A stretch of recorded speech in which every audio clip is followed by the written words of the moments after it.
Ulaika kataba fi qulubihimul imana wa ayyadahum bi ruhin minhu wa yudkhiluhum jannatin tajri min tahtihal anhar khalidina fiha radhiyallahu anhum wa radu'an. Ulaika hizbullah ala inna hizballahumul muflihun. Jemaah,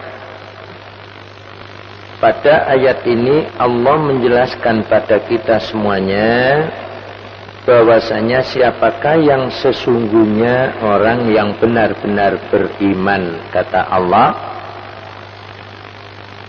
orang yang benar-benar beriman, kata Allah, yang kamu jumpai pasti sesuai dengan apa yang diterangkan Allah pada ayat 22 surat Al-Mujadilah ini.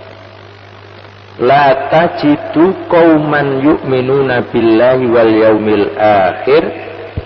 Kamu tidak akan menjumpai orang-orang yang sudah beriman atau kaum yang sudah beriman kepada Allah dan hari akhir itu benar-benar yuwadduna man hadallaha wa rasulahu, yaitu berkasih sayang dengan orang-orang yang memusuhi Allah dan Rasulnya. Jadi yang diterangkan Allah, orang yang benar-benar beriman kepada Allah dan hari akhir itu tidak akan berkasih sayang, tidak akan berteman, bersahabat dengan orang yang memusuhi Allah dan Rasulnya. Jadi kalau ada orang yang beriman itu berteman dengan musuh Allah, berarti ya bukan orang yang beriman. Dijelaskan Allah, walau kanu aba'ahum, meskipun musuh Allah itu bapak kandungmu. Jadi seorang anak yang sudah beriman, bapaknya kafir menjadi musuh Allah, maka tidak boleh berkasih sayang dalam arti berteman, bersahabat, kompromi apalagi. Au abna'ahum, atau sebaliknya, meskipun itu bapak-bapak mereka, maaf, anak-anak mereka. Setelah bapak-bapak mereka, berarti sekarang yang beriman bapaknya, yang menjadi musuh Allah anak-anaknya, ya tidak boleh berkasih sayang dan berteman, apalagi juga kompromi nantinya. Au ikhwanahum, atau mereka itu saudara kandung. Au ashiratahum, atau kerabat keluarga mereka, dalam pengertian kalau bahasa kita kebiasaannya itu masih ada kaitan persaudaraan, baik itu tidak kandung dalam pengertian bisa sepupu, misanan, atau apa terserah bahasa manusia menyebutkannya, tetap tidak diperbolehkan berkasih sayang, berteman, bersahabat, lebih-lebih kompromi. Dalam pengertian mereka itu yang telah disebutkannya man haddallaha wa rasulahu, yaitu orang-orang yang memusuhi Allah dan Rasulnya. Biarpun bapak kandung, biarpun anak kandung, biarpun saudara kandung atau kerabat, maka dilarang orang yang beriman itu berkasih sayang dengan mereka-mereka yang menjadi musuh Allah. Ulaika kataba fi qulubihimul iman. Mereka-mereka yang tidak berkasih sayang dengan musuh-musuh Allah, itulah mereka yang betul-betul Allah tetapkan iman yang ada pada mereka di dalam hati mereka, wa ayyadahum bi ruhim minhu, dan Allah memberikan kekuatan dengan betul-betul bisa menjaga keimanannya, dan mereka itu juga dikuatkan batinnya, imannya dengan ketentraman-ketenangan, karena mereka betul-betul mencintai Allah, mencintai Rasul, beriman pada Allah dan Rasul, bisa menjaga dirinya tidak terpengaruh musuh-musuh Allah. Sebab tidak ada yang dinamakan musuh Allah itu akan menegakkan agama Allah, tidak ada. Semua yang disebut musuh Allah itu pasti menghancurkan agama Allah. Dengan keterangan ini menunjukkan bahwasanya mereka itulah yang betul-betul disebut Allah beriman, ulaika humul mu'minuna haqqan. Dan orang yang beriman pasti dimasukkan Allah surga.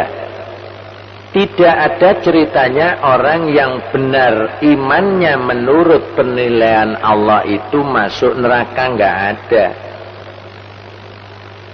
Sebab pada hakikatnya para jemaah sekalian yang berbahagia, manusia yang diwajibkan Allah ikhtiar dalam kehidupannya itu, inilah yang saya nggak pernah bosan. Sesungguhnya ikhtiar itu memilih, tapi kebanyakan kita sudah terlanjur salah kaprah. Ikhtiar itu usaha. Manusia diwajibkan Allah ikhtiar, ya. Apa yang harus diikhtiari? Iman dan kafir. Itulah yang harus dipilih sesungguhnya. Tapi kita kebanyakan di akhir zaman ini sudah terlanjur tertipu oleh orang kafir yang mereka mengatakan manusia itu terserah hak asasinya, mau memilih agama apa saja sama, sebab semua agama itu dari Allah. Oleh karena itu mau menjadi orang Islam silakan, jadi orang Kristen silakan, jadi orang Hindu silakan, jadi orang Buddha silakan, Konghucu silakan, Yahudi silakan. Toh semua agama itu dari Allah. Hati-hati Bapak, ini kalimat indah tapi menyesatkan. Itulah yang disebut dalam Al-Quran Zuhrufal Qawli Ghurura, kalimat perkataan yang indah tapi menipu. Ghurura itu mirip-mirip bahasa Jawa goro. Ya, bahasa Jawa kan ada istilah goro. Goro itu menipu. Tapi kalau wayang goro-goro lain lagi.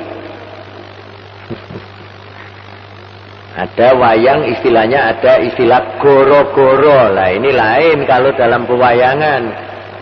Tapi kalau gharra ya ghurru itu goro, yang bentuk masdarnya ghurur, dari asal kata gharra ya ghurru. Kalau mungkin ada istilah bahasa Arab harian atau bahasa umumnya bahasa pasaran sehari-hari, gorot. Gorot itu kan menipu juga. Oleh karena itulah kalimat yang dianggap baik dan benar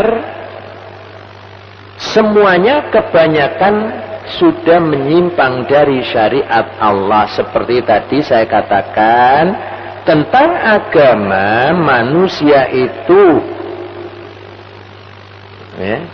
terserah hak asasinya, mau memilih agama apa saja sama, karena semua agama sama, tidak ada bedanya Islam dengan yang lain, dan agama semuanya masuk surga. Hati-hati,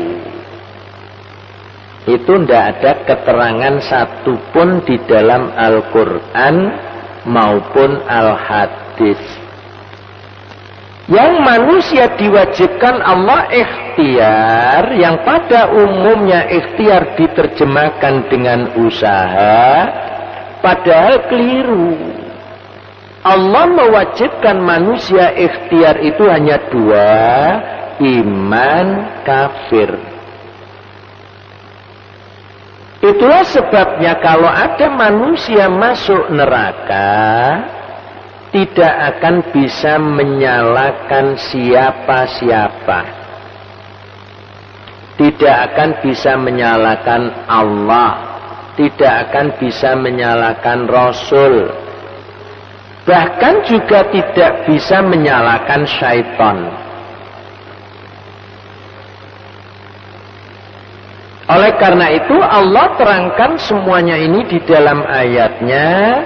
Tentang wajib ikhtiar dijelaskan Allah dalam surat Kahfi ayat nomor 29.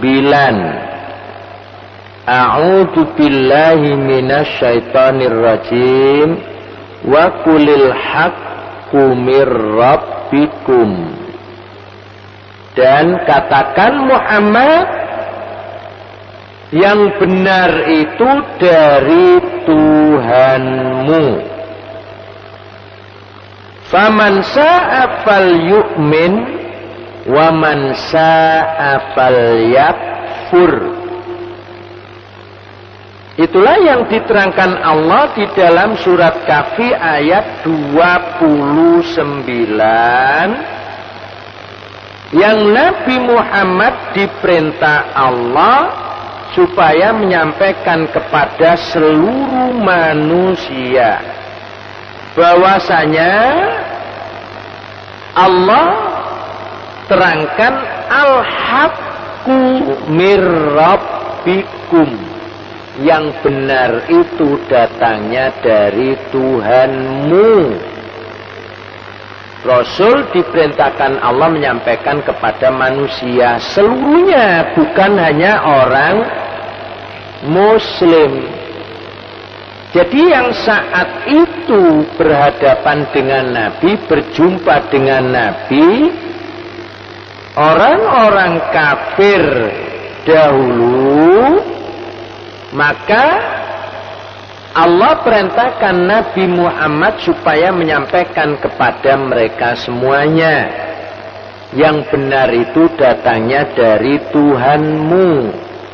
Yang dimaksud Tuhanmu di sini tidak ada Tuhan-Tuhan yang lain kecuali Allah. Faman syaa'a falyu'min wa man syaa'a falyakfur. Inilah yang disebut wajib ikhtiar. Ikhtiar itu memilih, milih iman atau milih kafir. Jadi keterangan milih agama apa saja itu tidak ada, lebih-lebih dikatakan semua agama sama, baik Islam maupun yang lain. Dan semua agama surga itu lebih-lebih tidak ada keterangan satupun di dalam Al-Quran maupun Al-Hadis. Jadi pada hakikatnya secara mendasar manusia itu hanya disuruh milih iman ataupun kafir.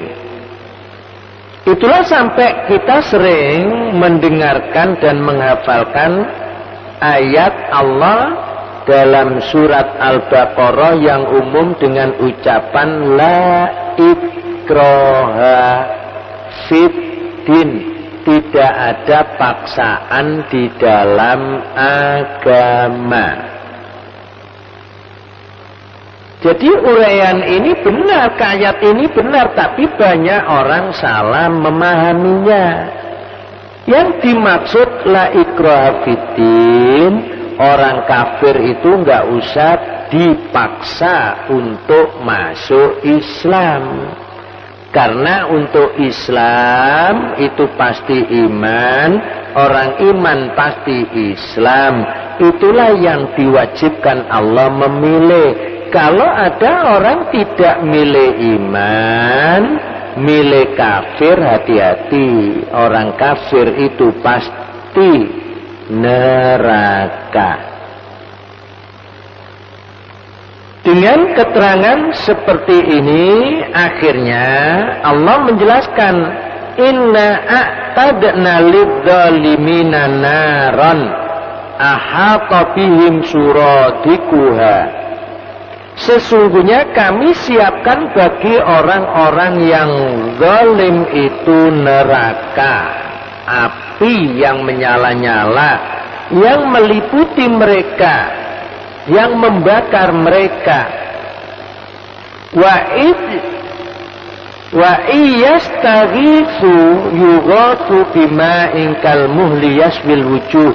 Dan mereka yang dimasukkan di neraka, yang dibakar Allah di neraka, jika mereka minta pertolongan, minta minum, diberi pertolongan air yang mendidih, yang bisa membakar wajah mereka, dan digambarkan air yang mendidih itu panasnya seperti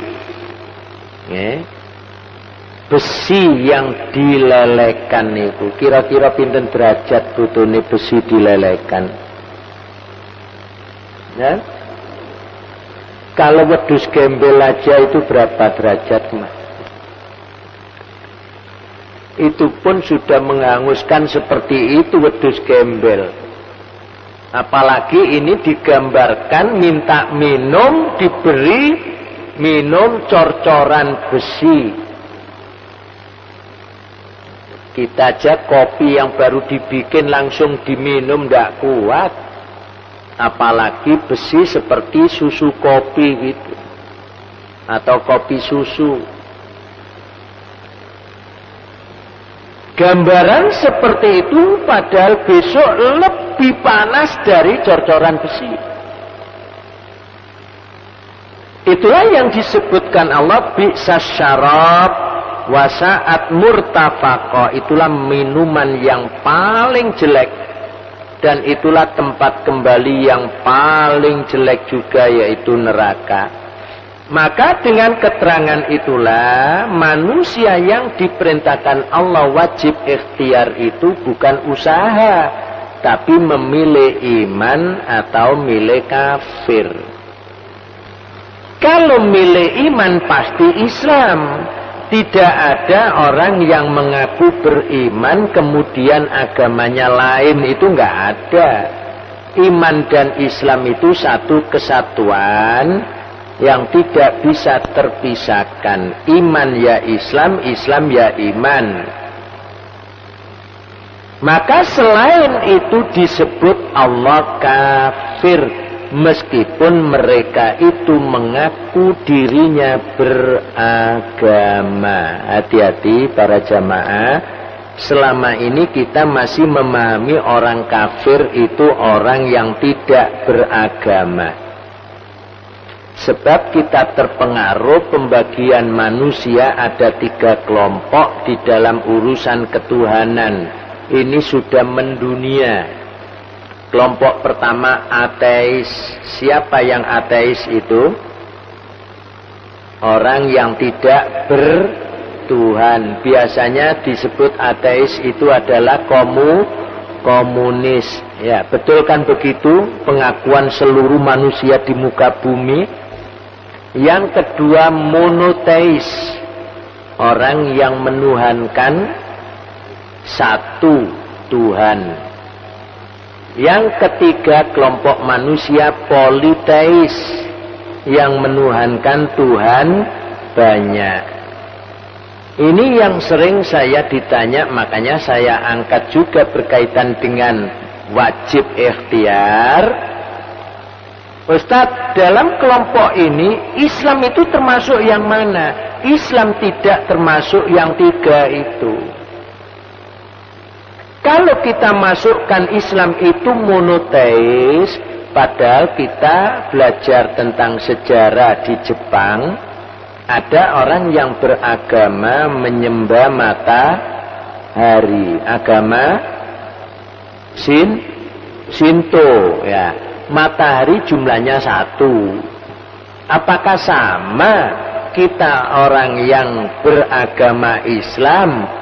Kita menyembah satu Tuhan dan Tuhan kita Allah, mosok sama monoteisnya dengan orang yang menyembah matahari? Hati-hati. Ini kan yang manusia merumuskan ini untuk menjebak kita. Ateis, monoteis, politeis. Kelompok manusia di dalam menyikapi Tuhan ada 3 kelompok ini yang umum, yang dipelajari. Dan Islam tidak termasuk 3-tiganya. Ateis bukan, monoteis bukan, politeis bukan. Lantas Islam itu agama apa? Agama tauhid. Dan seluruh agama Allah adalah agama tauhid.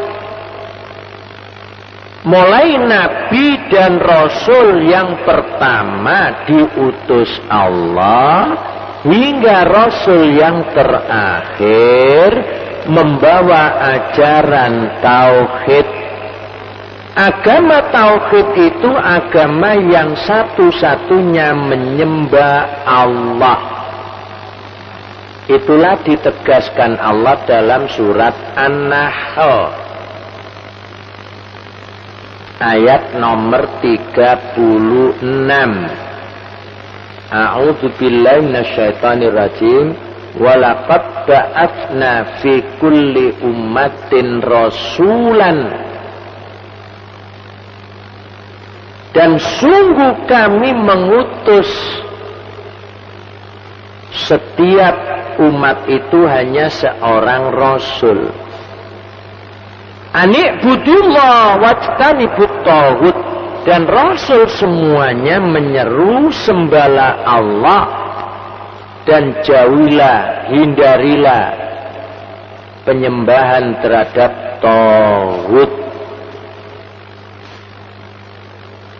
Jadi kalau dahulu umat-umat Rasul itu hanya pada terbatas kaumnya saja, sementara umat Nabi Muhammad ini seluruh manusia di dunia ini, di akhir zaman ini, semuanya umat Nabi Muhammad. Cuman berbicara umat Nabi Muhammad, ada yang mentaati, ada yang tidak mentaati. Itulah yang diperintahkan Allah, manusia itu wajib ikhtiar. Jika ikhtiar pilihan mereka itu iman, wajib mengikuti Nabi Muhammad. Kalau ada orang mengaku beriman, tidak mengikuti Nabi Muhammad, tetap disebut Allah mereka itu sesungguhnya memilih yang kafir tadi. Makanya ayat yang kita kaji tadi surat Kahfi berbunyi, "Faman syaa'a falyu'min." Siapa mau beriman, imanlah. Wa man syaa'a falyakfur. Siapa yang mau kafir, kafirlah. Ini sering saya sampaikan juga dan saya tidak pernah bosan. Sepengetahuan saya, contoh ini tentang urusan ada kampung yang persis seperti ini. Mungkin keterbatasan saya dalam pengetahuan hanya di Surabaya adanya. Ada daerah kampung Lakar Santri. Mungkin dahulu kiai di situ membina santrinya itu susah, kualan. Akhirnya orang tuanya dikumpulkan, mungkin memilih hari yang tepat semuanya supaya bisa kumpul, dikumpulkan di masjidnya antara santri dan bapaknya. Yainya tinggal mengatakan, bapak-bapak, wali murid santri dan anak-anak santriku, karena saya ini susah mendidik kamu, sekarang mumpung ada bapakmu, pilihlah dua di antara satu, lakar santri santrio, lakar kafir kafiro. Milih mana? Ya tentunya semuanya teriak milih lakar santri. Akhirnya desa dan kampung itu dinamakan Lakar Santri. Biasanya kan kampung itu biasanya sejarahnya ada. Ya kemungkinan ini dahulu begitu, susah membina orang di situ. Wis saiki pilih nek cara Surabayane. Lakar santri santrio, lakar kafir kafiro. Satu contoh ini kan ada di Surabaya, sama dengan tadi Allah. Silakan yang mau beriman imanlah, yang mau kafir kafirlah. Itulah yang manusia diwajibkan Allah ikhtiar. Karena Allah tidak pernah menghendaki manusia itu kafir, nggak pernah. Dan bahkan Allah tidak pernah menghendaki manusia masuk neraka, enggak. Justru kehendak Allah manusia itu masuk surga. Dan kehendak Allah manusia itu supaya beriman. Sebab Nabi itu kehendak Allah, dan Nabi itu imannya sudah dikehendaki Allah. Tidak ada nabi yang kafir, tidak ada nabi yang masuk neraka. Maka manusia dari dahulunya hingga sekarang diperintahkan Allah mengikuti nabi. Disinilah manusia baru reaksi. Lebih-lebih Abu Lahab yang dinas Allah dalam surat Lahab. Karena Abu Lahab mengetahui persis siapa Muhammad itu, karena Muhammad Rasulullah itu keponakan kandungnya, anak adiknya. Padahal juga Abu Lahab dulu waktu Muhammad kecil ini yang mungkin menggendongnya, menimang-nimangnya. Tapi karena Abu Lahab ini termasuk pejabat tinggi di kota Mekah saat itu, koyok-koyok gengsi kalau disuruh mengikuti keponakannya yang buta huruf dan pekerjaannya pengembala kambing, bahasa kasarnya angon wedhus. Kata Abu Lahab, mosok aku pejabat tinggi kok melok keponakan angon wedhus.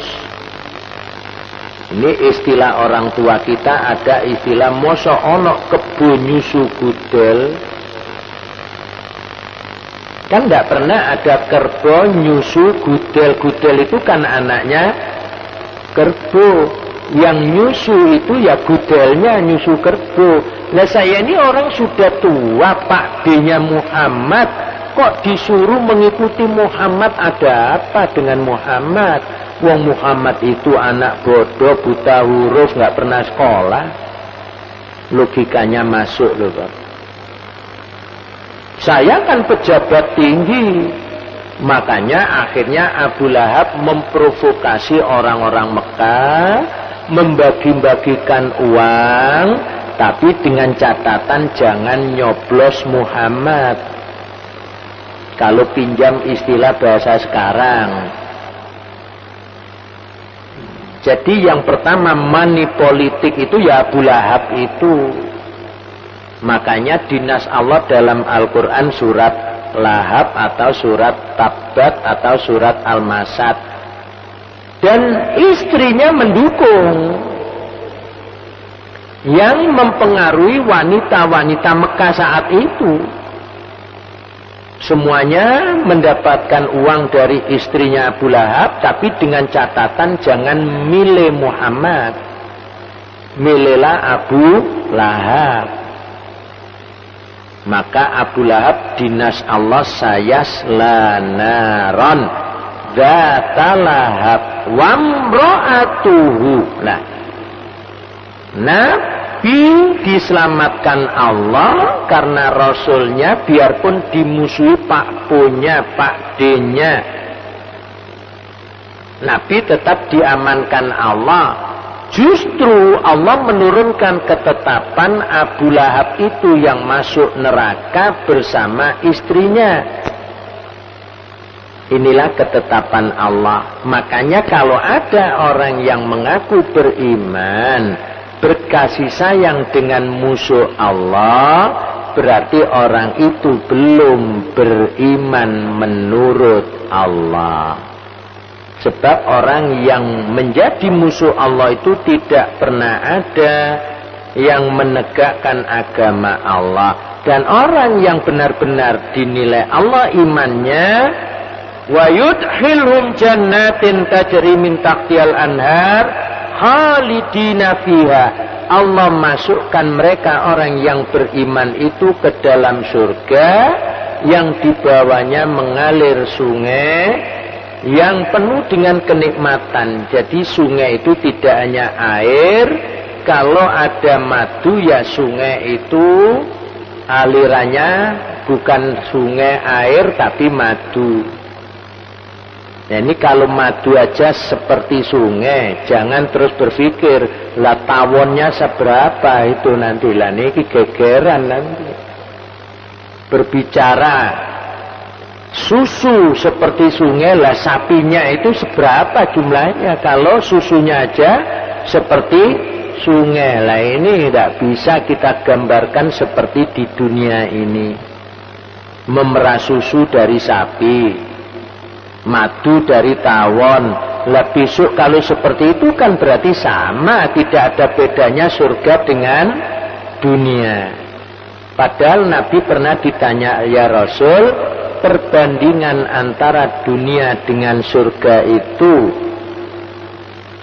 seberapa besarnya, berapa persen, berapa bagian kalau bahasa kita sekarang. Rasul tidak menjawab 1/sekian atau persentasenya tidak, per milnya tidak. Rasul hanya mengingatkan dan memberikan keterangan, masukkanlah telunjuk jarimu ke lautan luas, angkatlah telunjuk jarimu. 1 tetes dari telunjuk jari itu dunia, mulai Allah ciptakan langit dan bumi hingga kiamat nanti, lautan bebas itu surga. Kira-kira berapa niku?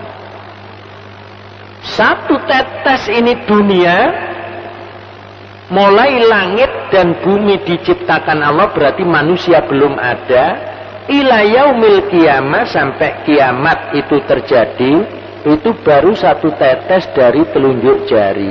Lautan luas ini surga.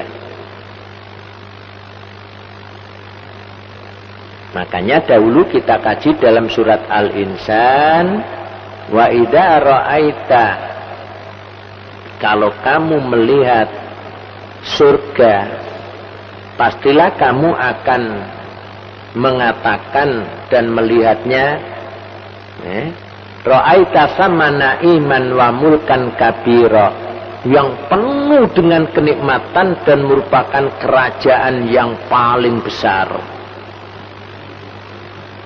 Nah, dengan keterangan-keterangan itu, maka mereka orang yang beriman itu dimasukkan surga. Mengapa? radhiyallahu anhum wa radu anhu. Karena Allah meridhoi mereka dan mereka ridho diatur Allah. Hati-hati para jamaah, yang diancam sebagai pendusta besok bisa jadi kita.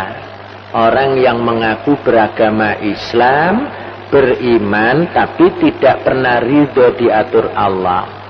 Kenapa? Padahal kita mulai kecil diajari guru ngaji kita sebelum mengaji biasanya mengucapkan dulu raditu billahi robba wa bil islami dina wa bi muhammadin nabiyya wa rasula rabbi zidni ilma warzuqni fahma. Aku ridho Allah menjadi Robku. Sekarang malah nggak diterjemahkan Tuhanku. Banyak guru ngaji sekarang ini menerjemahkan itu ya tetap Robku. Apa salah? Ya tidak. Tapi pengertiannya itulah yang nggak pernah dijelaskan. Raditu billahi robba itu pengertiannya aku ridho diatur Allah. Sebelum mempunyai ilmu, setiap memulai ngaji kita mengucapkan raditu billahi robba. Tapi setelah manusia itu berilmu, malah agama direkayasa. Inilah yang besok diancam Allah sebagai pendusta. Padahal yang dimasukkan surga oleh Allah radhiyallahu anhum, Allah meridhoi mereka, wa radu anhu disebabkan mereka itu ridho diatur Allah. Ulaika hizbullah, itulah yang disebut dengan hizbullah. Apakah sama dengan Hizbullah yang dahulu nenek moyang kita mengadakan? Ada tentara Hizbullah. Kalau memang sifat-sifatnya sama seperti yang diterangkan Allah ayat 22 surat Al-Mujadilah, insya Allah juga dikatakan sama. Bisa disebut itulah tentara Allah, itulah kelompok, ya, itulah golongan, itulah apalagi terserah penolong-penolong Allah. Inna hizballahi humul muflihun. Sesungguhnya Hizbullah itulah orang yang sukses, orang yang menang, orang yang bahagia. Karena betul-betul ridho diatur Allah tadi. Kalau ada Hizbullah tidak ridho diatur Allah, ya bukan Hizbullah, itu hizbah syaitan. Bahwasanya hizbah syaitan itu pasti hancur, pasti mereka itu rugi. Jamaah sekalian yang berbahagia, oleh karena itulah dengan keterangan ini, sebagaimana Allah terangkan sebelumnya, ayat sebelumnya nomor 19, di sana ada keterangan hizbus syaitan. Orang yang berpaling dari peringatan Allah dan lupa akan peringatan Allah, ulaika hizbus syaitan. Tapi sekarang banyak orang yang tidak lupa tapi sudah sengaja meninggalkan Quran dalam kehidupan. Tapi anehnya masih mengaku menegakkan Islam. Lah ini kan nggak sama antara ucapan dan perbuatan. Mengakui Islam benar, mengakui Quran benar, mengakui menegakkan Islam, memperjuangkan Islam, tapi Quran ditendang dalam kehidupan. Hati-hati. Jangan bawa-bawa agama dalam urusan kemanusiaan. Jangan bawa-bawa Quran dalam urusan sosial, kemasyarakatan, politik, dan negara. Ini semuanya bukan rahasia, kita sudah mendengar justru yang berbicara adalah tokoh-tokoh Islam sendiri yang mengatakan seperti itu. Hati-hati kalau besok di akhirat diancam Allah sebagai orang yang lupa akan peringatan Allah. Makanya yang dahulu kita kaji dalam surat Al-Hasr, fala takunu kalladzina nasullaha fa'ansahum anfusahum ulaika humul fasikun. Janganlah kamu melupakan Allah. Pengertian melupakan Allah, tidak ada orang yang lupa Allah, semuanya ingat, tapi tidak pernah menjalankan perintah Allah secara totalitas. Dilakukannya perintah Allah parsial, hanya urusan pribadi kepada Allah saja. Dianggap itulah agama yang benar. Hati-hati, agama itu bukan urusan pribadi kita kepada Allah. Agama itu diturunkan Allah mengatur mulai urusan pribadi dan urusan sosial kemasyarakatan, hingga masyarakat itu diatur oleh Allah. Siapapun yang sudah mengaku iman dan Islam tidak boleh tertipu oleh orang-orang kafir, yang semuanya orang kafir itu menjadi musuh Allah. Maka dengan demikian kita bisa membentengi iman tauhid kita agar kita tidak diancam Allah sebagai hizbus syaitan. Mudah-mudahan dengan keterangan ini kita semakin memahami agama yang benar, supaya kita bisa beribadah dengan cara yang benar pula. Aqulu qouli hadza wa astaghfirullah li wa lakum innahu wal ghafurur rahim. Silakan kalau ada yang perlu disampaikan, saya berikan waktu. Berarti surat Al-Mujadilah ini sudah berakhir. Kita sudah mendapatkan 3 juz. Kita ngaji mulai surat An-Nas. Insya Allah pertemuan yang akan datang surat Al-Hadid, surat nomor 57. Monggo silakan. Nggih, Bapak monggo.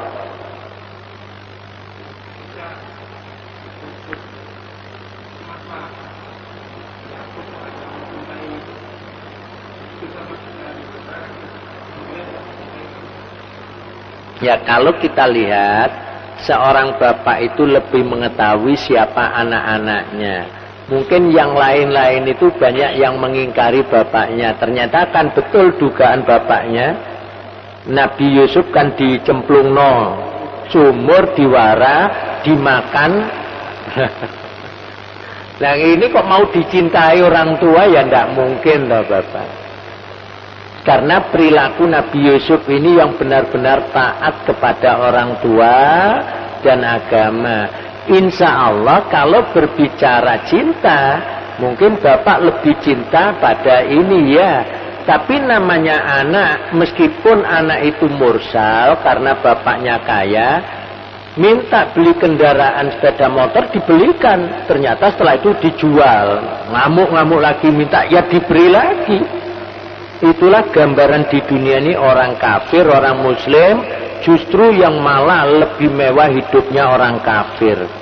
Tapi apakah Allah cinta pada orang kafir?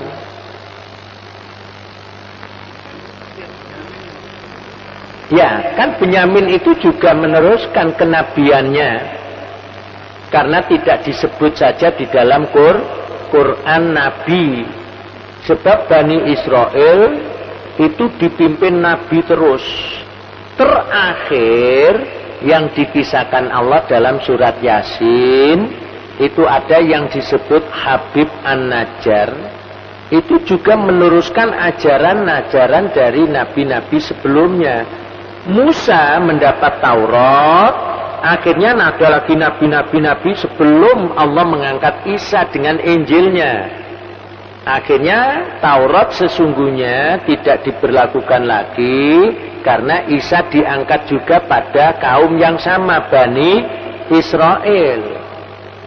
Seharusnya harus mengikuti Injil, tapi Yahudi itu paling mokong, merusak Taurat itu sejak adanya Nabi Musa, nggak mau patuh terhadap Taurat. Setelah Nabi Musa wafat, malah Taurat ditulis kembali dengan tangan-tangan mereka. Inilah menunjukkan yang merusak agama itu bukan orang bodoh, orang pinter-pinter. Orang bodoh tidak bisa merusak agama, tidak punya pengetahuan itu.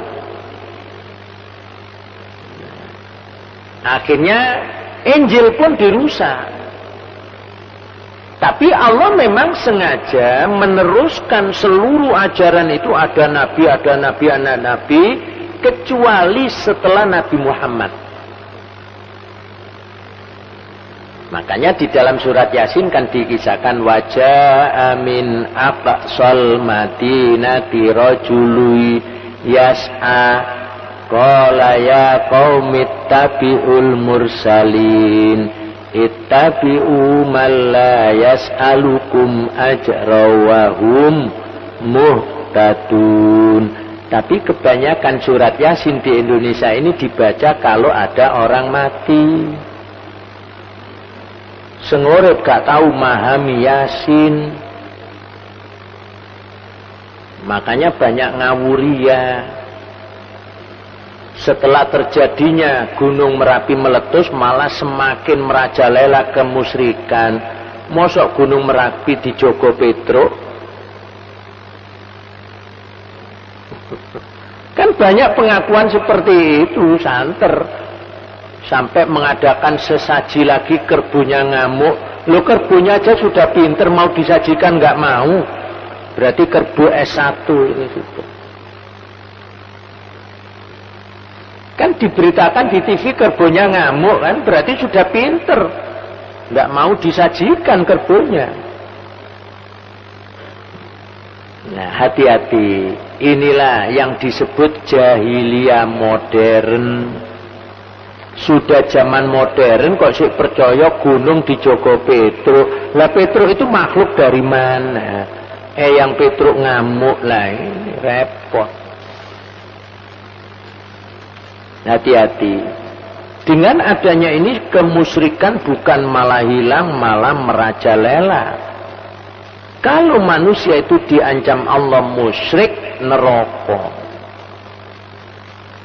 Insya Allah ngaten Bapak, jadi Benyamin itu juga meneruskan ajaran-ajaran dari nabi-nabi yang di Bani Israel itu semuanya. Terakhir Nabi Muhammad dengan membawa risalah tauhid yang meneruskan ajaran Taurat, Zabur, Injil. Tapi Bani Israel nggak mau mengakui sebab Nabi Muhammad dianggap keturunan budak. Gengsi. Lah mereka beranggapan Bani Israel itu darah biru. Turunan ningrat kalau bahasa kita sekarang ini. Kalau turunannya dari Nabi Muhammad dianggap dari Nabi Ismail. Nabi Ismail itu dilahirkan Ibu Hajar. Ibu Hajar itu budak dari Mesir. Oleh karena itu orang Bani Israel beranggapan Nabi Muhammad itu keturunan budak.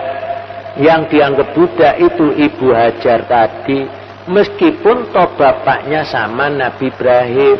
Jadi agama-agama yang ada sekarang ini dari Nabi Ibrahim. Agama Yahudi, agama Nasrani, Zabur kitabnya itu pun juga sama. Ini dari Nabi Ibrahim ini. Makanya Nabi Ibrahim, waktu Pak Harto diangkat menjadi bapak pembangunan, saya khutbah Idul Adha saat itu saya kantor dengan Nabi Ibrahim ini hakikatnya bapak pembangunan. Membangun kota Mekah, membangun manusia seutuhnya. Yang manusia dibangun oleh Nabi Ibrahim jangan sampai menjadi manusia musyrik. Itulah membangun manusia seutuhnya. Kota Mekah dibangun, Ka'bah pun dibangun, Makanya di sanalah keberhasilan Nabi Ibrahim. Hakikatnya Nabi Ibrahim itu bapak pembangunan menurut Allah. Dan juga istilah agama Islam disebut Abul Ambiya, bapaknya para nabi.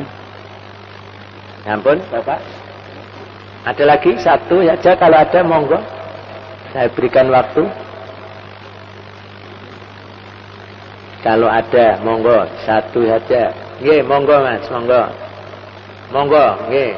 Dua nanti, satunya dua, mergo yang ngacung dua. Monggo silakan jenengan Min.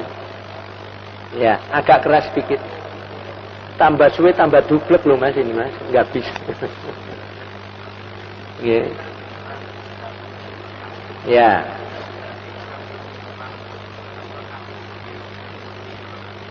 Ya, kalau istilah nyantuni sedekah jenengan boleh kepada orang kafir. Tapi masalah-masalah yang terkait dengan keagamaan itu prioritas haruslah orang muslim. Seperti zakat, seperti kurban. Malah sekarang ini gereja-gereja melok kurban loh kebanyakan. Karena dianggap itu budaya, itu loh ngerepot. Seperti syariat Idul Adha, Idul Fitri itu bukan budaya. Itu syariat, ibadah. Maka dengan menyembelihnya itu surat Al-Kautsar ayat nomor 2, fasolli li rabbika wanhar, maka sholatlah kamu kepada Tuhanmu dan menyembelihlah. Makanya tanggal 10 Dzulhijjah disebut Yaumun Nahr. Menyembelih itu perintahnya tanggal 10, bukan tanggal 11. Kenapa kok tanggal 11 boleh?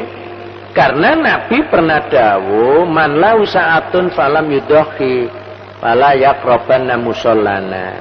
Siapa yang mempunyai kemampuan untuk berkorban dan tidak melakukan berkorban, jangan mendekati musola kami. Oleh karena itu, kalau ada orang yang ikut sholat tanggal 10 belum punya rezeki, Allah berikan kesempatan besok masih bisa. Tanggal 11. Tanggal 11 belum punya rezeki. Tanggal 12. Tanggal 12 belum punya rezeki. Tanggal 13. Tanggal 13 tidak punya rezeki. Enggak disunahkan. Wong enggak punya apa-apa. Nah sekarang aneh.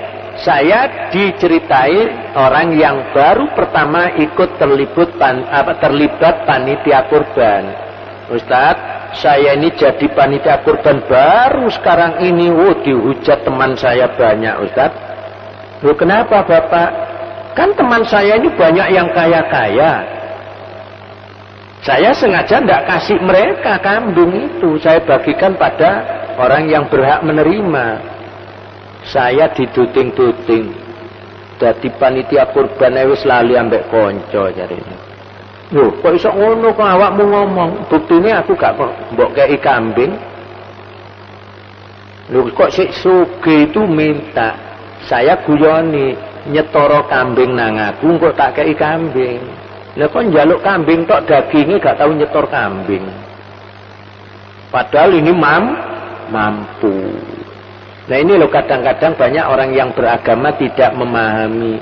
Itu bukan budaya. Masalah penyembelihan dan masalah sholat Idul Adha. Syariat itu.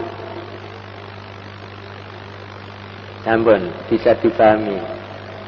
Jadi tiap kepala rumah tangga setiap tahun disunahkan menyembelih. Biarpun kemampuan membeli kambing, katakan kalau ada kambing harga 400, kita mampu beli 400. Setelah dibawa ke panitia kurban, banyak orang teriak, cempe disembelih. Ya nggak usah gengsi, malu wong kita mampunya seperti itu.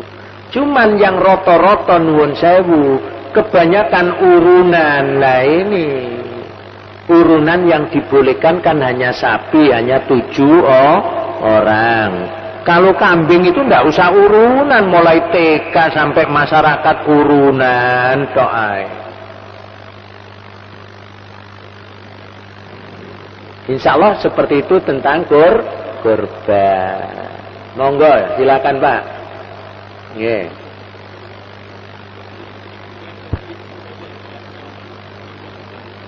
Betul. Ya. Yang mana? Oh, itu kan pilihannya Islam betul. Tapi upaya dengan Islamnya enggak temenan. Itu namanya orang fasik. Jadi manusia di dunia ini, di muka bumi ada 5 kelompok. Kelompok aslinya iman dan kafir sudah. Jadi milih Islam benar. Tapi kalau milih Islam, nggak sholat, nggak poso, nggak ngereken Islam, ini namanya fasik. Milih Islam benar, tapi melakukan Islam itu hanya berpura-pura saja. Ini namanya munafik. Milih Islamnya benar, tapi di dalam peribadatan, sholat dilakukan, zakat dilakukan, haji dilakukan, puasa dilakukan. Dagangannya macet ke Gunung Kawi. Ini musyrik. 3 kelompok ini kalau ditanya mereka mengaku Islam. Tapi biasanya kalau dijak kembali pada Quran hadis, ini banyak yang nggak mau. Di dalam bahasa partai, karena ini platformnya sama dengan orang kafir, makanya berkoalisinya ke sini. Fasik, munafik, musyrik, kafir, neraka ini. Makanya rasionya manusia itu 4:1. Yang 1 ini loh Islam. Dengan suara terbanyak sistem yang dipakai, Islam tidak akan menang sampai kiamat. Karena suara terbanyak yang dianggap benar. Tentunya suara yang terbanyak 4.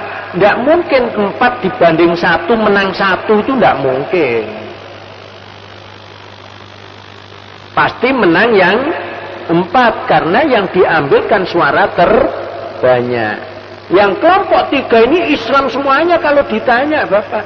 Kalau Bapak tidak percaya, kalau punya teman tidak sholat, katakan dengan baik-baik. Aku apa ngomong ambek awakmu, umpamane cara Surabaya. Kon iki lho dadi wong Islam kok gak tahu sholat. Apa lapo sampean? Sholat gak sholat iku lho hak asasiku lah. Sampean kok usil. Ya, nek gak percaya sampean coba. Akhirnya jawabannya begitu. Yang jengkel malah kita. Kalau kita nggak sadar, jadi bacaan barang itu nanti. Nah, masih gak sholat aja dikei dunya akeh aku. Sampean sholat terus lho sik kere lho, malah ngono. Nggak malah jengkel, no panas telinga Pak mendengar sekarang itu. Nek nggak percaya sampean coba lah. Mengatakan seperti itu. Sampean kok usil? Allah itu loh nggak pernah usil. Lu buktinya nek Allah gak usil di. Aku gak sholat sih kayak dunya akeh. Iki gak sholat. Lah nek aku sholat lah tambah tak pek dhewe dunya itu. Ini namanya fasik. Karena di ngaku Islam, dikatakan seperti itu, diingatkan seperti itu, nggak ngereken. Ini namanya fasik. Kalau orang munafik, oh hebat. Kadang-kadang orang munafik hafal Quran. Penampilannya seperti ulama besar. Kalau berbicara, semua orang terkesima karena konseptor. Tapi tujuannya satu, merusak agama Allah, itu munafik.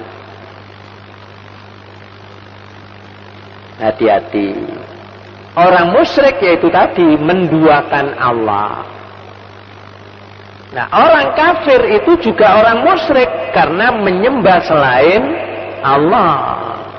Orang yang menyembah selain Allah itu jelas musyrik. Maka yang ada di dunia ini 4 kelompok inilah yang berkoalisi, yang 3 mengaku Islam, yang 1 kafir karena platformnya sama. Mudah-mudahan dengan keterangan ini kita semuanya bisa diberi Allah kekuatan menjaga iman tauhid dan kita menjadi manfaat ilmu yang kita kaji, dan besok menghadap Allah mudah-mudahan Allah mengampuni dosa-dosa kita. Ulaika hizbullah, itulah yang disebut hizbullah, dan mereka itulah yang muflihun, benar-benar beruntung. Assalamualaikum warahmatullahi wabarakatuh.